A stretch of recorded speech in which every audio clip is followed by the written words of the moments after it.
We reference the tributary tribes who are going to be in town on a very regular basis, involved in nearly every facet of life here within the city. But also we reference the independent or the sovereign nations who are invited here to the governor's delegation encampment.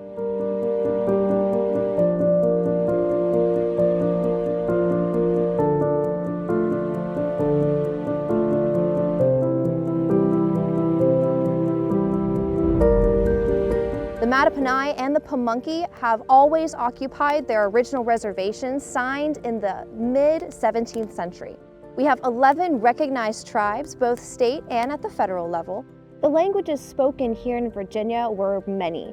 Most predominantly, you will have the Powhatan people speaking a Virginia Algonquian dialect. You have the Monacan Nation speaking an Eastern Siouan dialect, and then you'll have a little bit of Cherokee Nation present here in Virginia, speaking an Iroquoian-based dialect.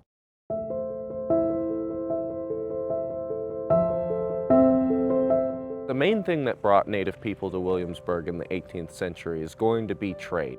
Then there's going to be land exchange, and then there's going to be a third kind of more diplomatic area. There's the Brafferton Indian School, where natives were sending their young men to be educated in English ways.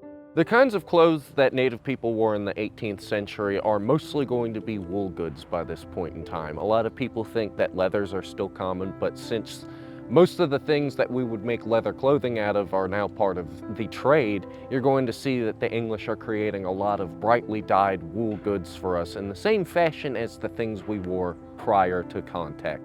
The relationship between Virginia colonists and Native nations was both complicated and nuanced. The impact of colonization was complete, and it kind of took over all Indigenous lifeways. So not only did Indigenous people have to adapt to learning new customs, languages, they had to adapt to living under different political authority, learning different economic practices. Eventually, colonization will lead to land loss, it leads to language loss, it leads to loss of culture, or culture that's practiced privately instead of out in the open. In some cases, it led to loss of political sovereignty as well, although most nations do maintain their sovereignty. Native people in the American Revolution would have been seeking their own interests rather than choosing a side based on who was making a better argument necessarily. Natives were often brought in as contractors, just as the European forces would have brought in groups like the Hessians or Germans from their own continent. Natives were very much looking out for their own interest and the needs of their people rather than picking a side based on who they thought was right or wrong. After the Revolution, the proclamation line that had been previously protecting a number of Indigenous peoples beyond that line suddenly started to face encroachment. Well documented that Indigenous presence are here in town or throughout Virginia due to the arts and crafts and clothing, as well as the museums and the archaeologists have many of those items throughout their institutions.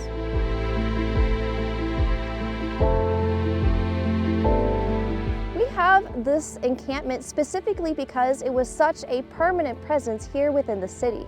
During the entirety of the 18th century, the governor here would invite in independent and sovereign nations who want to come to Williamsburg to trade and negotiate for a variety of different treaties.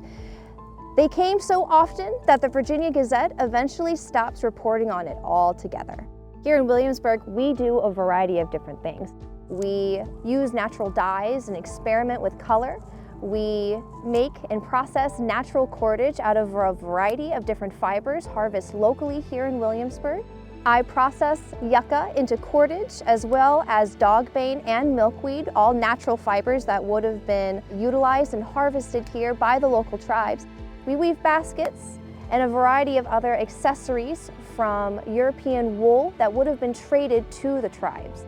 I kind of focus more on the warfare and kind of hunting aspects of things, as in like flint knapping, tool making, talking about the trade of metal tools and weapons as well. Sometimes I make some bows and things like that. I also will sometimes work on some finger weaving to make new belts and garters, as that is also going to be a skill that's pretty universally needed within culture.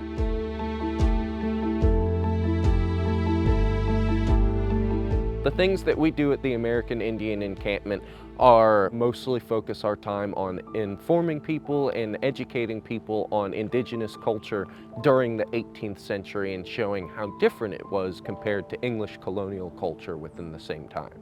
We interpret in upwards of 50 different nations whose presence was felt here in Colonial Williamsburg. The tribes are still present in the region today.